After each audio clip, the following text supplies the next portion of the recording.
Oh, there was really no one better in the early 2000s was just doing terrible shit.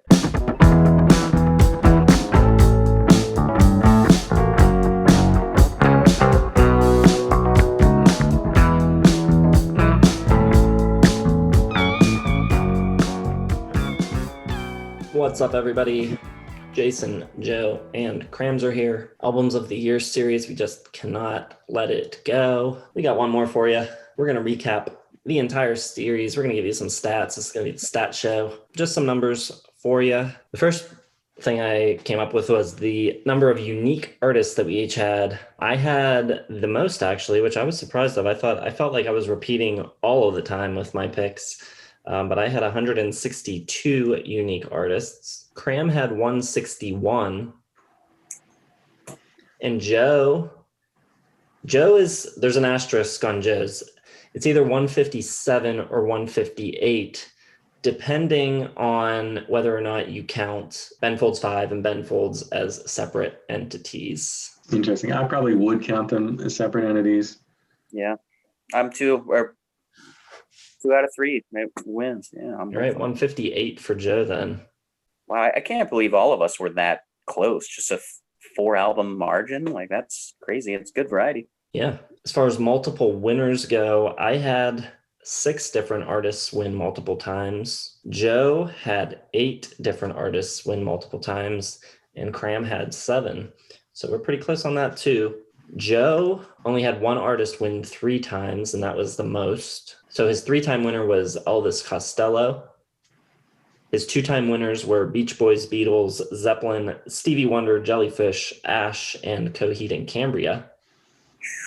Jellyfish is the big shocker there. 2 for 2. That will never be surpassed. They're by default my favorite band of all time now. Kram, 7 different artists winning multiple years. 6 of them won twice, and Radiohead won 4 times. His 2-time winners were U2, Bruce Springsteen, Rush, Lana Del Rey, Neil Young, and Animal Collective. I had 6 artists win multiple years, like I said. 2 of them won 4 times, and 4 of them won twice. My 4-time winners were the Beatles and Dinosaur Jr. I also had multiple wins for The Cure, the Pixies, Wilco, and Elvis Costello. All right, and then I was looking at the most nominated artists. Who do you think won for the most overall nominations? I would probably guess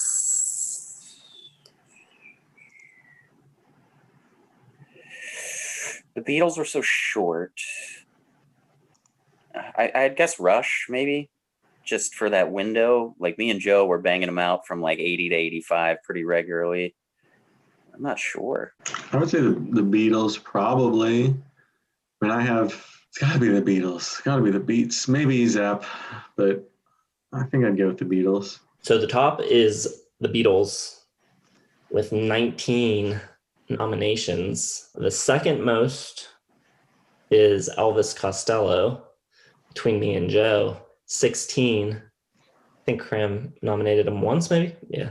And then Rush then comes third with 15. Radiohead and Bob Dylan each have 14. No help from Joe on Bob Dylan there.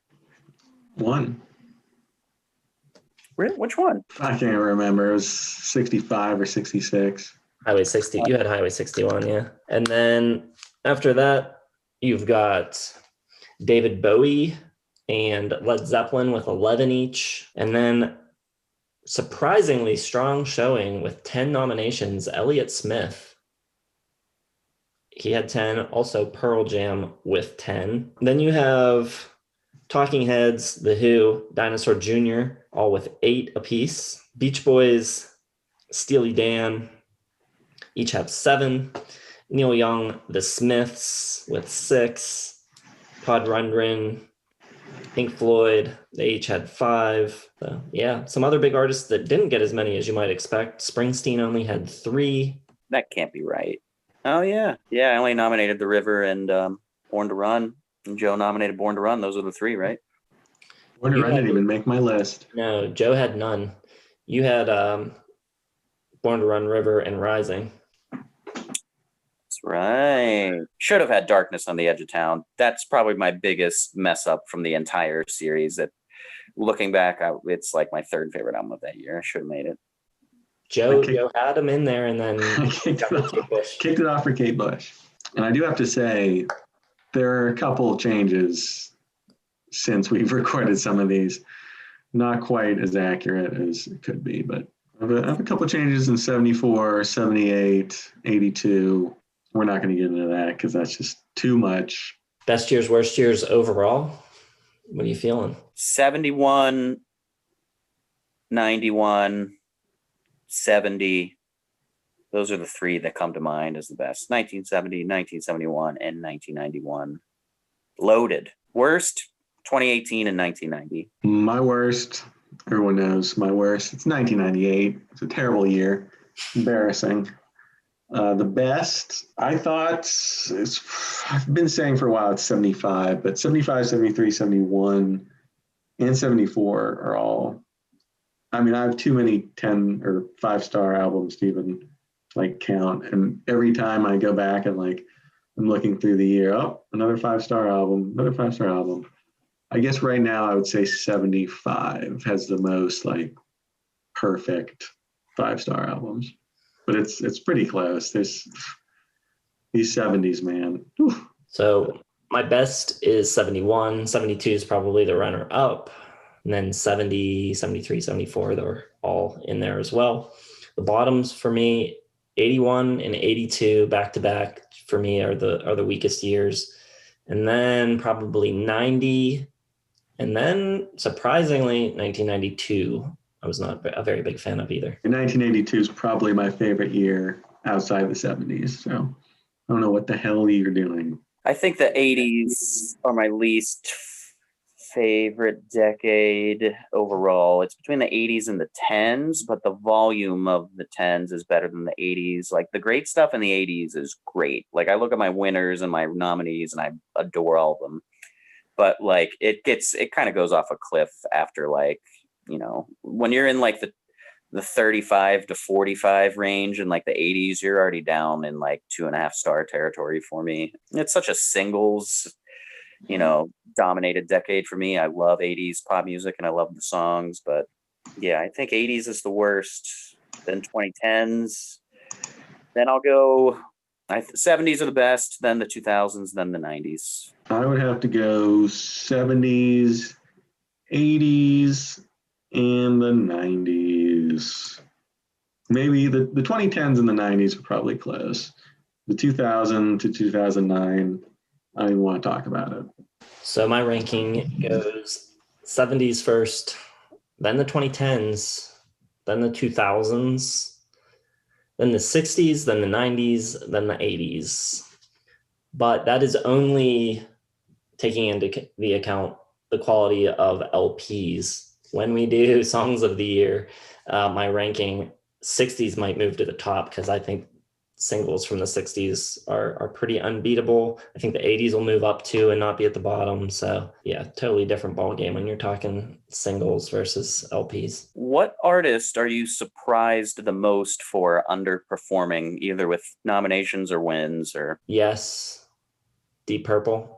I feel like it's got to be Bowie. Just one win for Bowie seems low, doesn't it? He had 11 nominations, though. That's solid.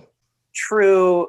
And it was the 70s, but yeah, I just feel like, and I like Station to Station, but that's the one win he has seems weird. Like not, I don't know, very unusual. I thought the prog rock bands, yes, Genesis, underperformed, definitely. Some of the 70s hard rock bands that Jason really supposedly likes didn't show up much. I mean, somebody like Joni Mitchell probably would make a list or two after the fact. And I definitely shortchanged Genesis. I personally take responsibility for that. They should be in my top 5 somewhere. Abacab should have made my top 5 in 81. Trick of the Tail, one for me, baby. Trick of the Tail in 76. So I'm not the problem there. No Scorpions mentions. Come on. I love the Scorpions. One thing I did want to point out that we probably should have talked about in 2010 a glaring shift towards the ladies the last decade, it seems, for sure, which is evident in music. But yeah, it's not like, there was a motivation to slight them before, but it's just very notable difference that I think half of my winners in the 2010s were female led artists, and just a ton of nominations. It's weird how the rock that I like kind of went that route. It's awesome. Well, I did a little research of my own, Jason, just for my albums, but a couple of interesting things I noticed. I only had 9 debut albums out of all my picks, only 9 were debut. And the first one didn't come until 1977 with Bat Out of Hell. Winners with their debut album, yeah. Bat Out of Hell was the first one, 77. Only 9 throughout the entire thing, which I thought is weird because I usually feel like, debut albums are pretty strong. So I thought that was interesting.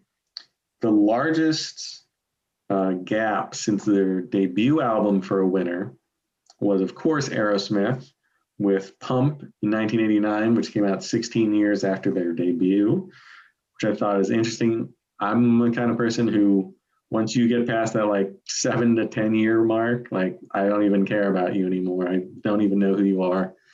So Aerosmith really bucking the trends there. And I only had one back-to-back, Beach Boys with Today and Pet Sounds in 65, 66. And the biggest gap between a two-time winning artist was Ash. Only 5 years between 1977 and Free All Angels. So I thought that was interesting too. I'm definitely like them at their peak and then forget they exist for the most part. Other than Elvis Costello, Iron Maiden, and maybe 1 or 2 others, but yeah, usually past their peak glory years, they didn't make too many of my top 5s, much less win. I'm pretty sure I have the record for gaps between wins with Neil Young. I think that was an 18 or 19 year gap.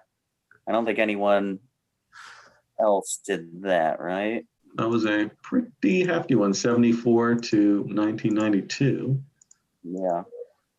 And even U2, you had an 8-year gap with War and Achtung Baby. Oh, one other thing I got to mention. I've only heard one of Jason's winners for the entire decade of the 2010s. So I think that's pretty impressive. You got some listening to do. All right, everybody. Well, let us know what you think.